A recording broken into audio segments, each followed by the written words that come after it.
সারফারা জানে না ওর বাবার কথা। ও দিশাকে বারবার বলছে আমার ড্যাডি আসছে। আল্লাহ আমাদের ধৈর্য ধরার তৌফিক দান করুন, আমিন। এমন একটি পোস্ট দিয়েছেন এবার রুবায়েত ফাতেমা তনি। কেন এ ধরনের পোস্ট দিলেন রুবায়েত ফাতেমা তনি? জানতে হলে ভিডিওটি স্কিপ না করে পুরোটা দেখার অনুরোধ রইল। স্বামীকে নিয়ে এবার উদ্যোক্তা তনি আবেগঘন স্ট্যাটাস দিলেন ফেসবুকে। সামাজিক মাধ্যমে বেশ আলোচিত এবং নারী উদ্যোক্তা রুবায়েত ফাতেমা তনির স্বামী শাহাদাত হোসেন মারা গেছেন বুধবার 15 জানুয়ারি থাইল্যান্ডের রাজধানী ব্যাংককের স্থানীয় সময় রাত 3টা 3 মিনিটে মৃত্যু হয়েছে। শাহাদাত হোসেনের স্বামীর মৃত্যুর বিষয়টি নিশ্চিত করেছেন তনি। ফেসবুকের ভেরিফাইড পেজে এক পোস্টের মাধ্যমে তনি জানান সে আর নেই। ব্যাংকক সময় রাত 3টা 30 মিনিটে আমাকে সারা জীবনের মতো একা করে চলে গেছে। তনির এই পোস্ট মুহূর্তেই ছড়িয়ে পড়েছে।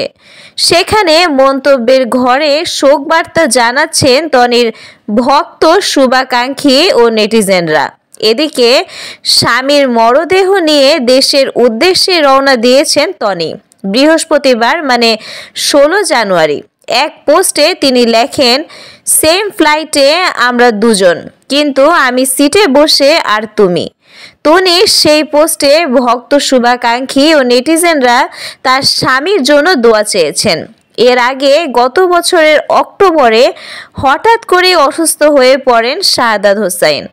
লাইফ সাপোর্টে ভর্তি করা হয় তাকে।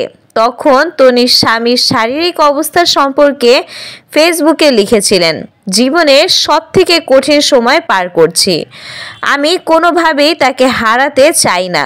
সবকিছু অনিশ্চিত জেনেও আল্লাহর বিশেষ কোনো রহমতের আশায় অনেক কষ্ট করে আজকে সিঙ্গাপুর থেকে এয়ার অ্যাম্বুলেন্স বাংলাদেশে আনিয়ে তারপর ব্যাংকক নিয়ে আসছি। তনির দ্বিতীয় স্বামী শাহাদাত হোসেন একজন সফল ব্যবসায়ী।